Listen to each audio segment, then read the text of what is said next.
Bom, pessoal, então hoje a nossa terceira aula de comunicação de processos, a gente vai estar visualizando, né, o RMI, o Corba e o SOAP. Dependendo do tempo, a gente vê os três, senão a gente deixa para uma outra aula. Retomando, então, só para a gente ter, como o RPC é a base, todos pegaram, são consequências do RPC, então vamos só relembrar o que é o RPC, né? Chamado de processamento remoto, né, desenvolvido primeiramente, né, para a linguagem C, C++. A ideia é que as minhas chamadas no desenvolvimento, a ideia é ser local, né, a chamada. Então, se eu estiver desenvolvendo um procedimento, que essa chamada ela seja transparente, seja rápida, não que eu precise criar socket, definir qual é o meu IP, só com uma simples chamada. Né? Igual ontem a Luana até ela comentou, falou, professor, mas não é local, né? Então eu fiquei pensando depois, né, da resposta que eu dei, mas na verdade, Luana, essa parte de chamada, quando você faz, é como se fosse local, você faz só um comando, né? É lógico que tem esse atraso, né? Se a gente for pensar, mas é local, mas ele demora, demora por causa da rede. Mas a sua chamada é uma chamada simples. Você não precisa especificar todo o processo de chamada de rede. Então, aqui a ideia então, do RPC, chamado de processamento local, faço a chamada, né? Ele vai comunicar pelos studs, vai pelos stubs, né? Que a gente visualizou ontem. Vai chegar no stub do servidor, ele vai processar o pedido, executar o serviço que foi pedido e enviar a resposta para o cliente. Né? Aqui já mais completo, mostrando os stubs, onde tem o empacotamento, a serialização do pedido, do stub do cliente. Ele manda para o kernel para, né, fazer o transporte da mensagem. O outro stub do servidor vai desempacotar, né, deserializar esse envio de chamada, vai processar no servidor, empacotar novamente, enviar por kernel, vai realizar o transporte e o stub do cliente vai receber, desempacotar e o cliente vai conseguir continuar o processamento na ideia do RPC. Essa ideia é a base para o que a gente vai visualizar hoje. Né? Então, tudo que foi desenvolvido, né, teve a ideia em cima do RPC, são a continuidade do RPC, que é o caso do RMI, invocação a método remoto. No RPC, se a gente for pensar, ele era o quê? Procedimento, né? Então, ele fazia a ideia de chamadas de procedimentos. A invocação de método remoto, RMI, do Java, específico, é semelhante a RPC, mas para objetos distribuídos. Ele já pensa na comunicação de objetos entre uma máquina e outra. E ele permite utilizar conceitos de programação orientada a objeto em sistemas distribuídos. Então, quer dizer o quê? Eu não, além de eu chamar procedimentos, eu posso fazer troca de objetos. Né? Então, ele me permite fazer uma programação orientada a objeto distribuída. Essa é a ideia do RMI do Java. A ideia não, é o que ele realmente faz. O conceito. Então, o cliente ele tem uma interface das chamadas. Né? Ele não tem os métodos. Ele sabe quais os métodos que estão implementados no servidor para a minha chamada. Com essa interface, o cliente consegue fazer as chamadas, mandar para a JVM dele, que vai fazer a comunicação com o JVM do servidor. E é onde tem as implementações dessa interface. Tá?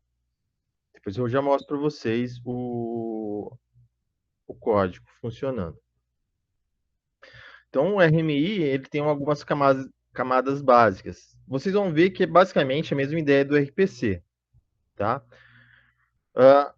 No RMI, o cliente tem o stub e o servidor tem esqueleto. Tá? Então, a camada de stub e esqueleto, responsável por receber as chamadas da aplicação cliente, são feitas a interface por reencaminhá-la para o objeto remoto. Então, eles são responsáveis por pegar o pedido, do que foi solicitado, o stub do cliente, o esqueleto do servidor, para fazer essa troca, esse empacotamento, né, essa serialização dos objetos, dos pedidos. A camada de referência remota lida com a gestão e interpretação das referências remotas. Tá? E transporte, que assegura a ligação entre as máquinas virtuais através de TCP e IP.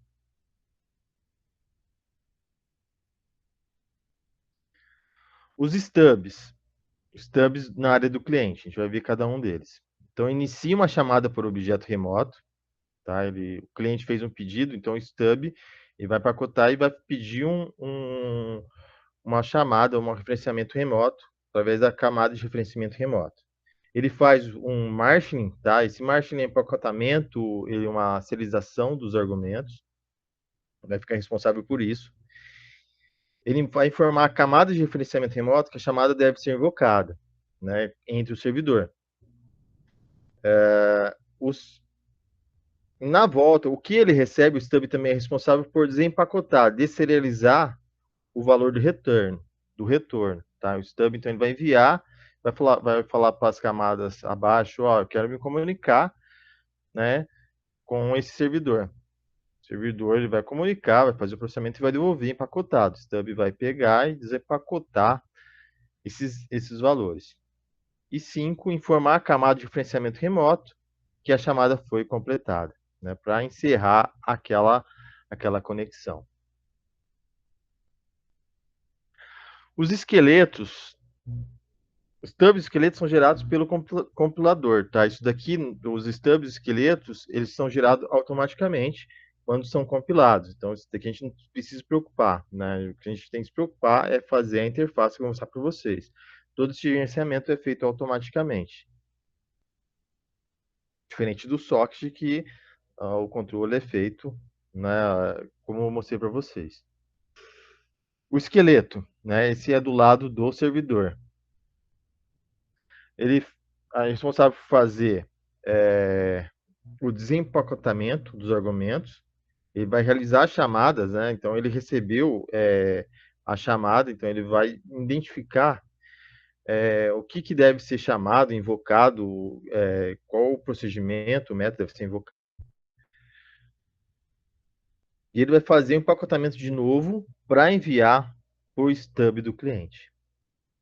E faz o mesmo papel, né, basicamente, do cliente, só que o esqueleto ele tem o papel principal que é fazer as chamadas para as implementações do objeto remoto. Tá? Então ele tem um papel a mais do que os stubs. Essa é a função do esqueleto.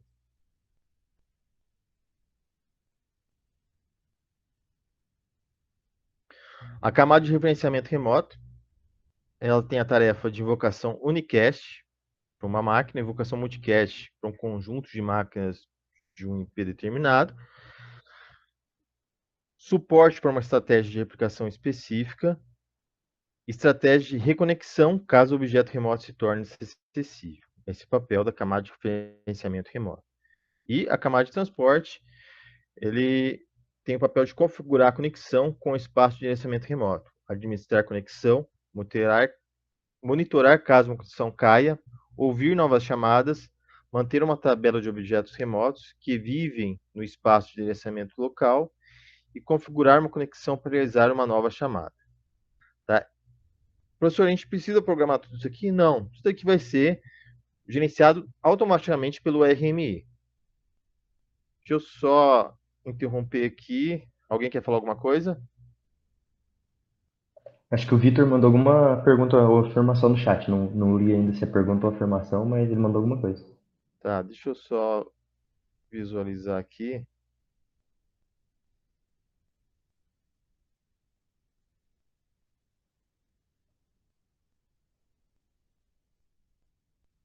Se alguma das partes receber a conexão, porém, caso alguma delas falharem na seleção de divulgação, a conexão falha por completo, é papel do transporte fazer isso, né? Se alguma delas falhar, vai cair naquelas ideias de semânticas de falha, tá? Então, talvez a gente tenha que tratar essas semânticas de falha, Vitor, né? Pensar nessas semânticas, como tratar essas falhas. Ela, lógico, ela faz algumas, retenta a conexão, a camada de transporte, ela vai tentar fazer é, que seja o mais transparente possível, sem que o desenvolvedor tenha problemas. Mas casos como esse pode acontecer, de a conexão falhar por completo e daí eu vou ter que utilizar alguma semântica, tá? No livro de colores já tem alguma semântica pro RMI. No caso do RMI, a gente vai ter uma ideia de como que é, mas a gente não vai estudar semânticas. Mas lá tem algumas semânticas, igual eu passei do RPC, tá? São alguns tipos que devem ser tratados também. Lógico, o RMI, como eu falei, trata algumas coisas desse tipo, algumas ideias desse tipo, mas pode ocorrer falhas, como você citou aí. Compartilhar de novo.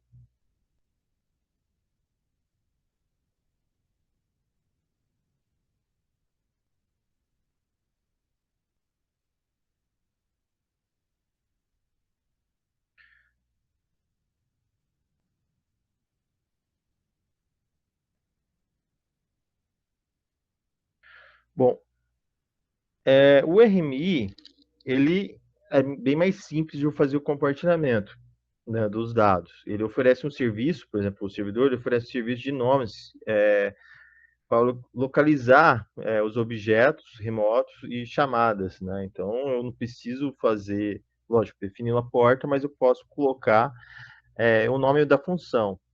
Daí o meu cliente, lógico, ele tem que saber o IP do servidor, mas ele pode fazer o chamado por esse serviço de nomes, tá? Aqui é uma implementação de RMI, tá? Já mostro para vocês funcionando. Então, essa interface é comum para o cliente e servidor, tá? Então, essa é uma interface de implementação de uma calculadora onde está fazendo, né, a chamada de dois parâmetros do tipo long. A implementação da interface do servidor, ele vai, no caso, eu estou fazendo um unicast, só para uma máquina, implementando a calculadora, que é a minha interface, né? Então, crio aqui o meu construtor, chamando o super, né, que eu estou estendendo. Então, vou chamar o construtor e herdar tudo que tem no unicast.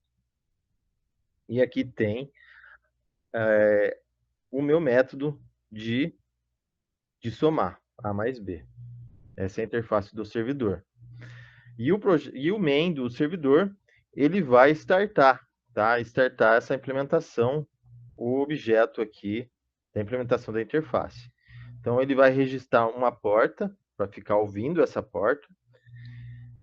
Ele vai definir esse regbind, ele vai definir um nome para ser chamado. Eu defini ele como server e coloquei o evento que ele vai executar quando alguém chamar um server, né, que é a calculadora. Eu executando ele já fica ouvindo. No cliente RMI, eu só tenho que falar para mim registrar, né? Eu quero chamar a calculadora, então eu tenho que definir meu IP que eu quero, a porta. Definindo aquela porta do servidor, eu posso definir vários métodos, né? Sem se preocupar, igual o socket que vocês viram, né? Que é uma porta só. Daí, se eu quisesse fazer mais de um método, eu teria que tratar ali, né? Então ia ficar bem confuso a programação, ia ficar bem grande também. Então aqui a calculadora, registrei então esse pedido do servidor, né? Identifiquei onde eu quero fazer a minha conexão, crio uma calculadora e registro, quero procurar o nome do método server. Então ele vai já me retornar a adição, tá? Vamos visualizar isso funcionando. Então aqui,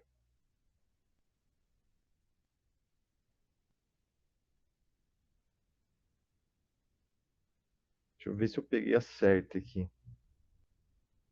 Aqui é a minha calculadora.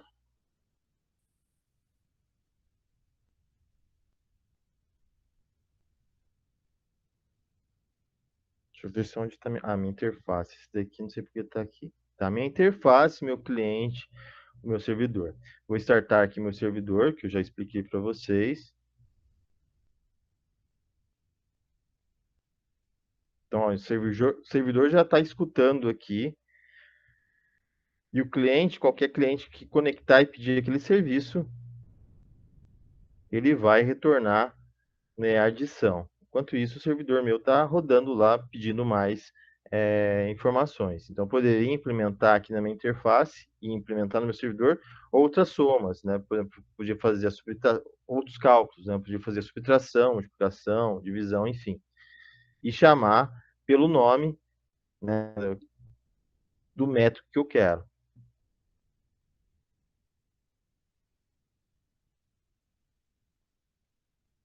Essa é a ideia do RMI. Como ele é só na linguagem, só usa a linguagem Java, ele não precisa de uma linguagem intermediária, que é o caso do IDL, que a gente vai ver daqui a pouco. Bom, o Corba, tá? O Corba também é uma ideia, uma revolução do RPC, que permite, tá, sistemas diferentes se comunicarem. Então, ele é uma especificação aberta, independente do fornecedor, para computação distribuída. Ele é publicado pelo grupo OMG, e a arquitetura padrão criada para estabelecer e simplificar a troca de dados entre sistemas distribuídos heterogêneos. Então, não tem qualquer sistema, a gente pode fazer a interação de sistemas diferentes. Tá? Para isso, para fazer que sistemas diferentes se comuniquem, é preciso de uma linguagem intermediária, que no caso é o IDL, que a gente comentei com vocês ontem. Então, a interface para objetos Corba é especificada pela interface uma interface para definição, né, dos dados. Como o Corba não é vinculado a uma linguagem específica, os tipos de dados nem sempre são mapeados, exatamente para os tipos usados pela sua linguagem de programação. Então, por exemplo, um tipo long no IDL é um tipo int em Java. Então, a IDL ele faz esse meio, né, até por causa das linguagens têm tipos e tamanhos diferentes. Então, por isso que eu preciso dessa IDL para fazer esse mapeamento tanto do cliente como do servidor.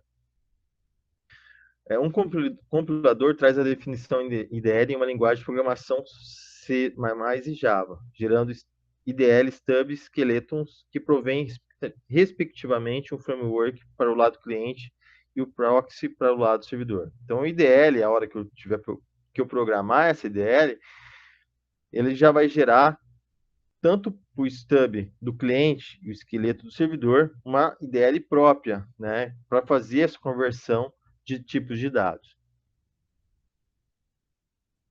Então, aqui, se vocês verem, né, o RPC, RMI, eles têm basicamente a mesma ideia. O que mudou aqui? A IDL. Né, ele vai fazer a comunicação, né, então, o IDL é a abstração da interface do objeto remoto, usado para gerar stubs e os esqueletos. Então, a IDL ele vai gerar automaticamente essa conversão de tipos de dados. O stub do lado do cliente vai fazer a mesma coisa, ele vai descompactar esses dados, né, e vai se preocupar em transformar os dados do tipo da linguagem específica. O esqueleto, do lado dele, ele vai receber a aquisição com o nome do método, decodificar os parâmetros, né? Então descompactar esses parâmetros e utilizar para chamada de método no objeto remoto. A ORB dos dois lados, ele é o barramento para comunicação, né? Que ele vai usar o IOP, que é o protocolo de comunicação do Corba, publicado pela OMG para o uso da internet utilizando o protocolo TCP/IP. Não sei se vocês estão vendo, percebendo, mas a ideia basicamente de todos é a mesma. O que aumentou aqui? A IDL, né? Para poder fazer, né, essa comunicação entre sistemas de desenvolvimento diferentes. Mais alguma coisa sobre IDL. Então, as interfaces de objetos são descritos através da IDL. É uma linguagem declarativa com a sintaxe semelhante a C++. A IDL permite que a interface para os objetos sejam definidas independentemente da implementação dos objetos. Não sei se vocês lembram ali no RMI, eu desenvolvi a interface. A interface eu fiz para o cliente e para o servidor. Aqui a interface ela vai ser desenvolvida na parte de GDL, né? Essa IDL que vai fazer a interface nos dois lados. Depois de definir uma interface na IDL, a definição da interface é utilizada como entrada para o compilador IDL, que produz uma saída que pode ser compilada e linkada com a implementação de objetos de seus clientes, né? Então, a IDL é fundamental na implementação do stub e do esqueleto, né? Mas a IDL a gente tem que desenvolver, isso no Corba. Eu deixei aqui no slide, tá, para vocês lá, 2 exemplos de implementação do Corba, tá? Então, lá é possível, nesses 2 links, visualizar como a IDL é implementada e como o cliente e o servidor é implementado. Eu, particularmente, implementei uma vez o Corba, mas pelo trabalho que ele dá, é meio que inviável você programar dependendo do que você queira, tá? Ele tem suas vantagens, logicamente, mas tem coisas, tem modelos muito mais práticos para desenvolvimento, tá?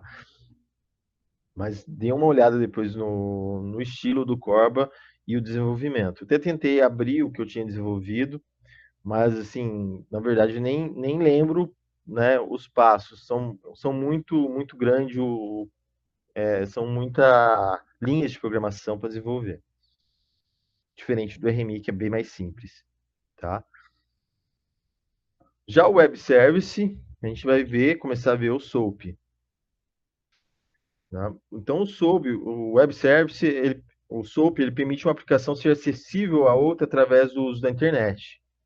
A utilização de um repositório UDI, que a gente vai ver, já vou explicar o que é, um protocolo SOAP para a comunicação desses dados, onde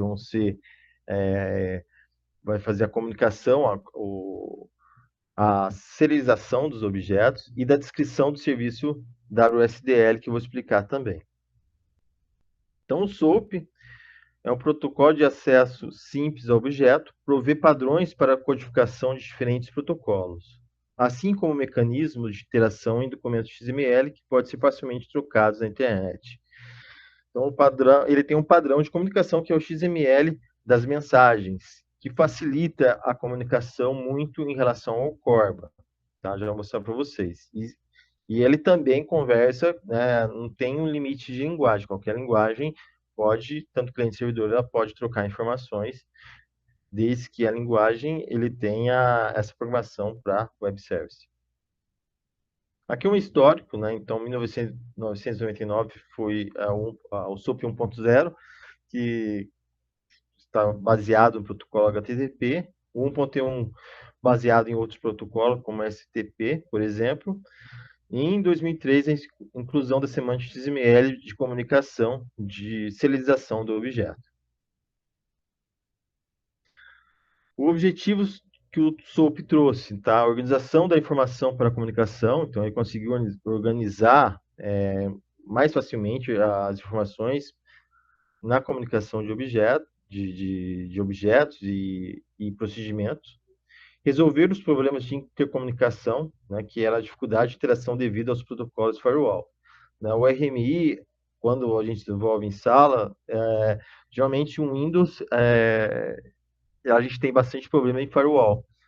Né? No Linux a gente não tem tanto esse problema, mas em Windows, para programação Windows, o firewall é um problema no caso do RMI. A estrutura do SOAP, então, ele usa o XML para comunicar entre o servidor e o cliente, é fixo, é XML, tá? Diferente do REST, que a gente vai ver mais para frente. É constituída de um conjunto de conversões para definir como o cliente implementará o padrão RPC para realizar a chamada do servidor. Tem um monte de conversões, mas que são simples para a comunicação entre o cliente e o servidor. O envelope SOAP deve ter o tratamento para o caso o servidor não consiga entender o que o cliente está requisitando, quer dizer, o tratamento de falhas.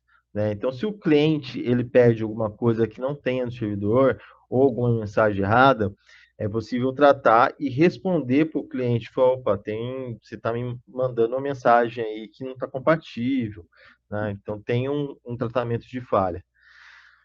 Ele utiliza a aquisição para funcionar o post e o guest do HTTP. Aqui um exemplo do XML enviado para o servidor. Então, o código emitido pelo cliente. Então, aqui eu tenho o cabeçalho do meu XML e aqui as minhas mensagens. Eu tenho o meu nome, o número, e número 1 e número 2, que eu estou enviando para o servidor. Isso aqui eu já vou mostrar para vocês também funcionando.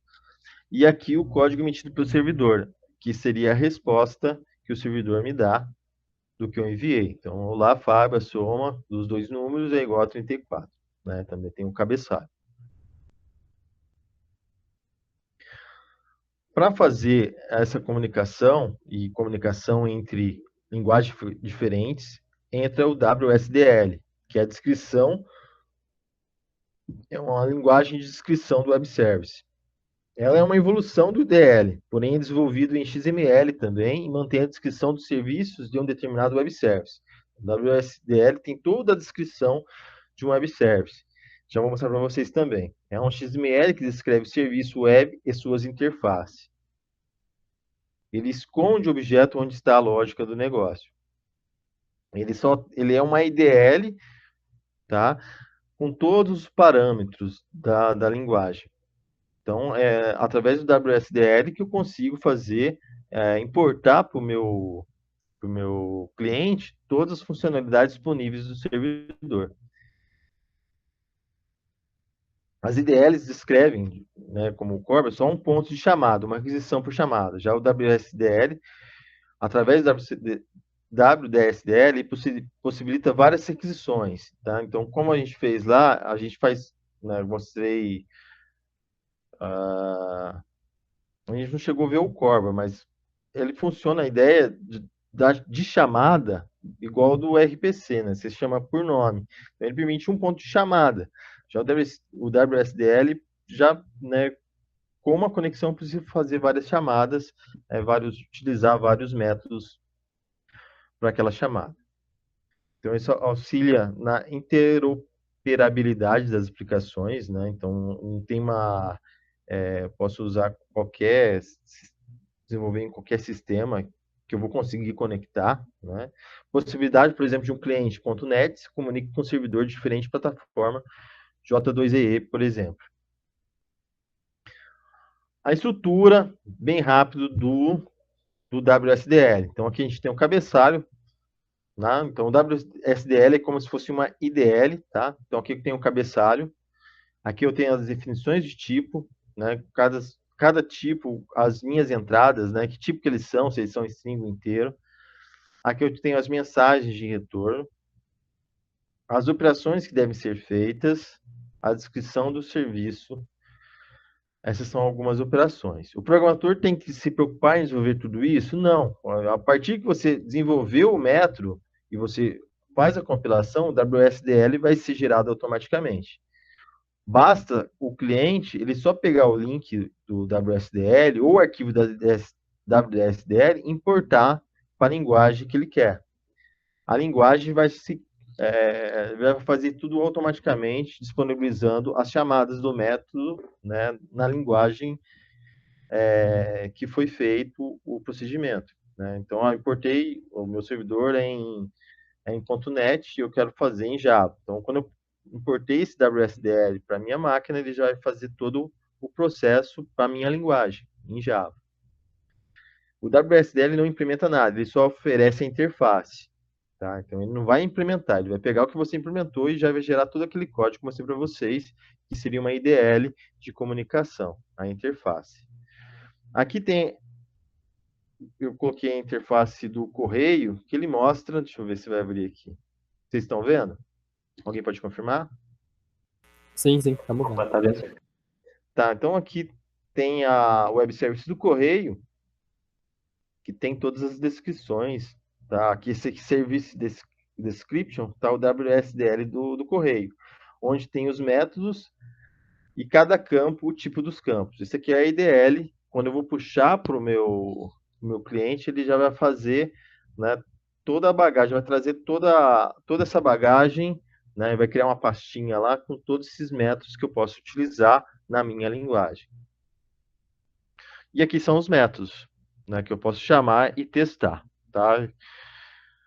Posso testar. Eu não cheguei a testar aqui, é só para vocês terem uma ideia de como funciona um web service.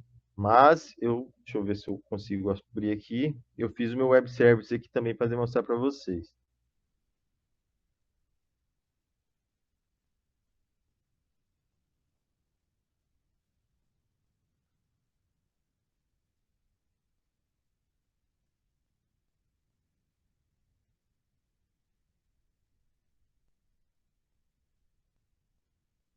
Então aqui está meu web service. Eu tenho dois serviços, o Hello e Soma. O Hello ele só vai mandar ele é o gerado padrão pelo Java. Ele só vai retornar Hello e o que você passou de parâmetro. E eu criei uma outra operação aqui de uma soma entre dois números. Eu vou receber o nome, número 1 e número 2. Tá? Executando meu web service. Aqui eu tenho o WSDL, que tem as chamadas dos métodos e qual é o comportamento, tá, dos meus métodos. Esse arquivo, essa linha aqui, eu posso exportar ele para um arquivo ou puxar diretamente essa URL aqui para o meu sistema, que ele vai importar todos os métodos, esses dois métodos aqui, para a minha linguagem que eu desejar. Tá? Então, hello, se eu colocar aqui Fábio, ele já vai mostrar para mim como que ele retorna, tá, o meu XML, que desculpa, esse aqui como eu envio, tá, estou enviando o nome Fábio, e aqui como que é minha URL desculpa, meu XML de retorno, hello Fábio. E o outro, né, não está com os nomes aqui, mas esse aqui é para teste, igual o do correio, né, então aqui meu nome, vou colocar sem acento, Fábio, eu sou uma 12 com 55. Então aqui, meu XML de envio, meu XML de retorno. Tá? Essa é a ideia do web service. Muito mais simples que o Corba, que eu não preciso fazer a IDL. Aqui o WSDL já é gerado automaticamente quando eu vou criando os meus métodos.